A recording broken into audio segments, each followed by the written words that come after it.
नमस्कार, मैं शंभू कुमार सिंह और आप देख रहे हैं नेशनल दस्तक। इस देश में जो शेड्यूल कास्ट पिछड़े आदिवासियों के साथ होता है वही अब मुसलमानों के साथ होने लगा है। सोचिए, इस देश की मीडिया, इस देश का पूरा सिस्टम कैसे मुसलमानों के खिलाफ है और लगातार उन पर हमले हो रहे हैं।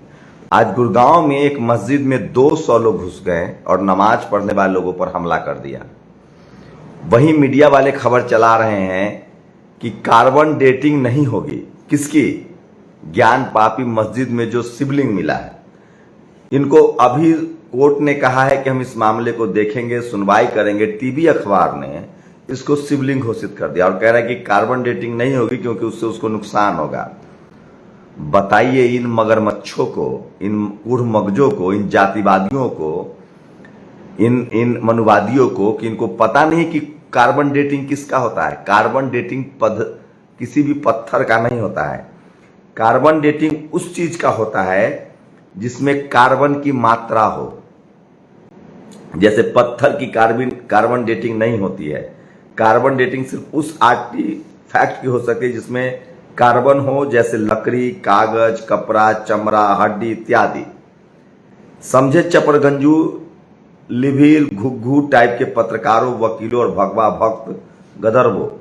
ये अमिताभ पांडे ने ट्वीट किया। तो सोचिए, ज्ञान बापी मस्जिद को हिंदू मुस्लिम का नया फॉर्मूला है जो देश पर थोपा जा रहा है। दरअसल इस देश में बहस तो हिंदू वर्सेस बुद्धिस्टों की होनी चाहिए, ब्राह्मण वर्सेस बुद्धिस्टों की होनी चाहिए। लेकिन इस देश के मुसलमानों की एक समस्या है, उनको हिंदुस्तान के अलावा कुछ समझ में नहीं आता। उनको हिंदू मुसलमान के अलावा कुछ समझ में नहीं आता है।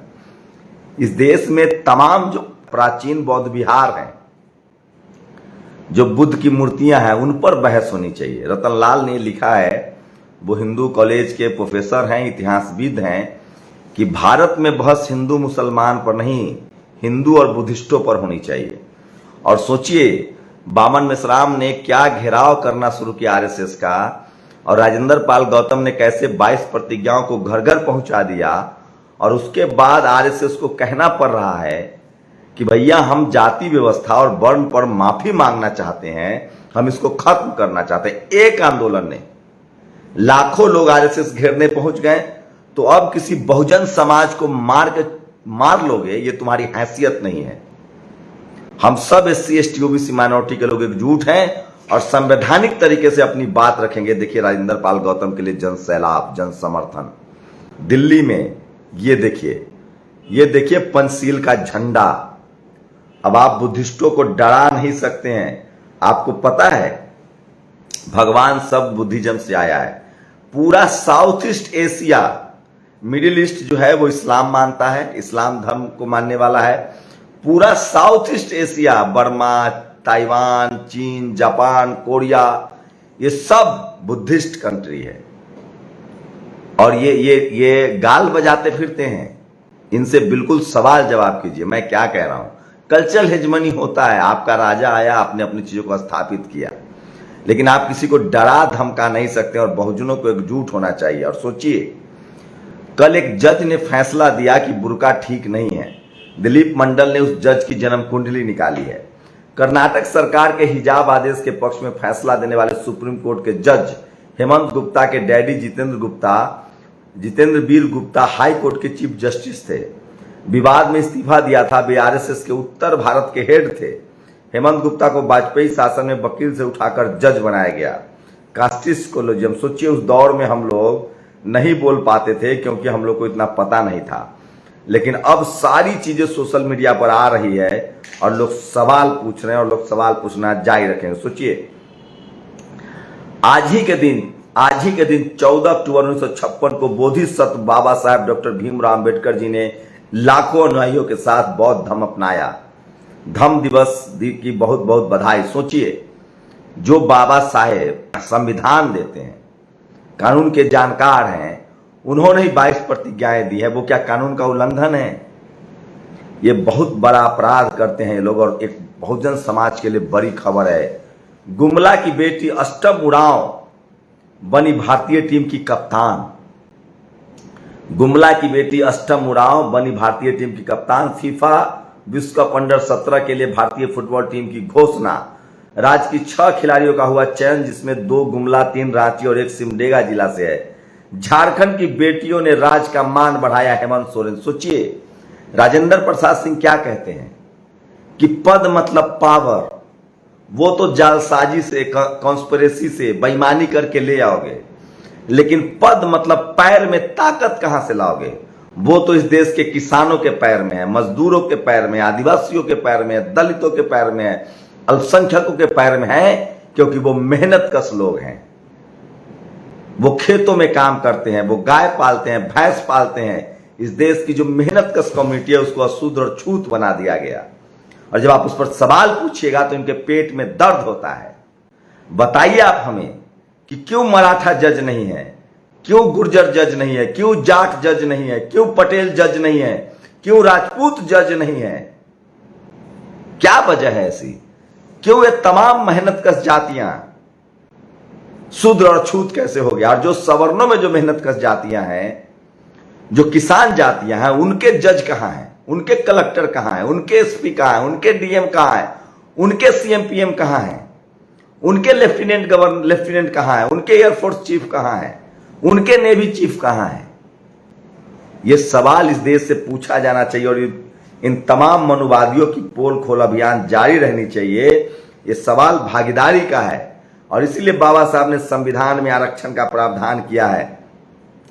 इस देश में चाहे वो किसान जातियां हो, जाट, पटेल, मराठा, गुर्जर, यादव, कुर्मी, कोई, Ahir, SC, ST, OBC, minority, ये मीडिया में क्यों नहीं है? ये जुडिशियरी में क्यों नहीं है? ये ब्यूरोक्रेसी में क्यों नहीं है? पहले ये पढ़ने नहीं देते थे, शूद्र और अछूत बना के रखा, और जब संविधान लागू हुआ तो यहां कॉन्स्पिरेसी करते हैं और जाने नहीं देते। सोचिए भारत में आदिवासी, दलितों, पिछड़ों और किसानों के बच्चों के मौका मिले तो मेडल की अंबार लगा देंगे। कौन जीतता है मेडल ओलंपिक में? जाट, गुर्जर, पटेल, मराठा। ये कांख में अखबार दाब के जो लोग चलते हैं और जो अपने आप को सबसे ऊंच जाति का कहते हैं, जिसने जाति बनाई है, जिसने इस देश में कर्मकांड फैलाया है, उन लोगों से पूछिए कि तुम कहां हो। बस उनका वही एक चलता है, ब्राह्मणवादी cricket control board of India, ब्राह्मणवादी जलाओ जनता पार्टी। ये सबसे बड़ा सवाल है और इस देश से पूछा जाना चाहिए कि आप आदिवासियों को कब आने देंगे, आप किसानों को कब आने देंगे, आप मजदूरों को कब आने देंगे? सबसे बड़ा सवाल है। सोचिए ईवीएम लेकर आ गए, कह रहे हैं तुरंत चुनाव होगा, तुरंत काउंटिंग होगी।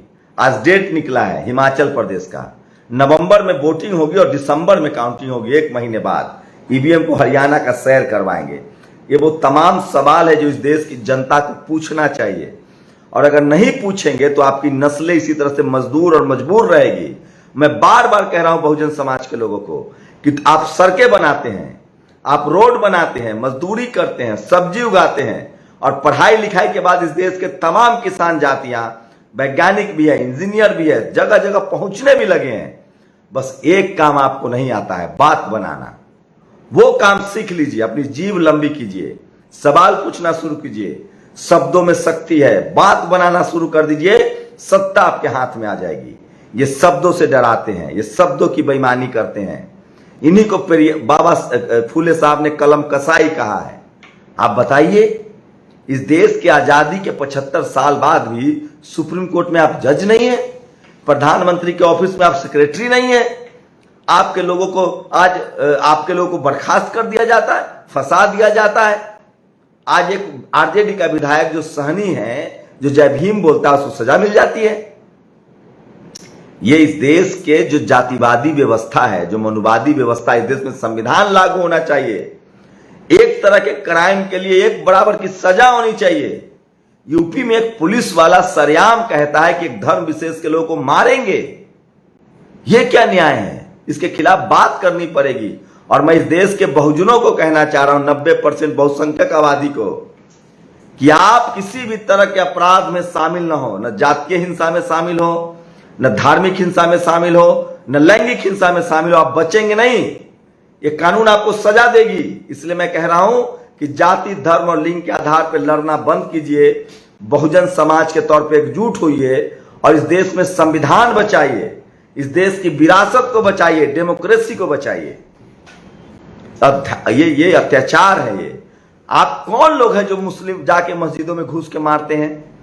ये टीवी और अखबार ने इस देश के लोगों को जहरीला बना दिया है।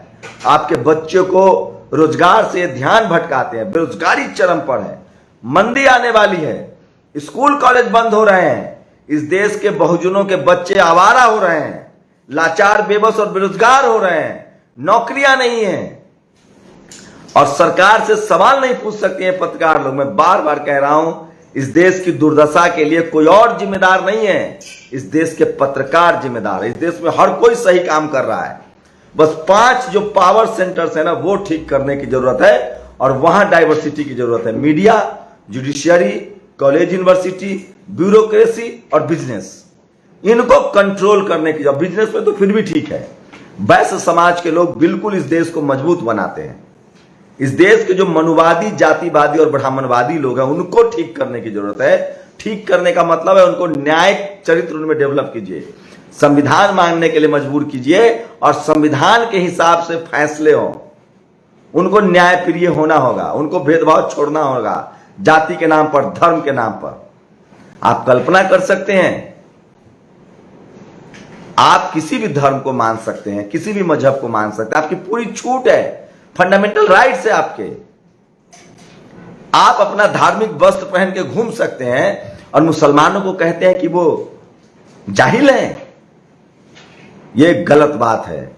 सबको अपना धर्म, अपनी विचार मानने की सहमति है, बस वो राष्ट्र के खिलाफ ना हो, वो इस देश के खिलाफ ना हो, वो इस देश की सेना के खिलाफ ना हो, वो इस देश के पड़ोसी देशों से संबंध खराब ना करे। और पत्रकार का काम है सरकार से सवाल पूछना। असली राष्ट्रवादी वो है जो संविधान को मानता है, असली राष्ट्रवादी वो है जो इस देश की सेना का सम्मान करता है, असली राष्ट्रवादी वो है जो इस देश के डेमोक्रेसी का सम्मान करता है और असली देशद्रोही वो है जो जाति, धर्म और लिंग के आधार पर भेदभाव करता है। और ऐसे लोगों को पहचानिए। आप लोग अपनी प्रतिक्रिया भी जरूर दीजिए। शुक्रिया। नेशनल दस्तक की आपसे गुजारिश है कि अगर इसको बचाना चाहते हैं तो नेशनल दस्तक को सब्सक्राइब करने के लिए रेड कलर के सब्सक्राइब बटन को दबाएं, फिर बेल आइकन की घंटी दबाएं। नेशनल दस्तक को बचाने के लिए बहुत जरूरी है कि हर खबर को शेयर करें, लाइक करें, कमेंट जरूर करें।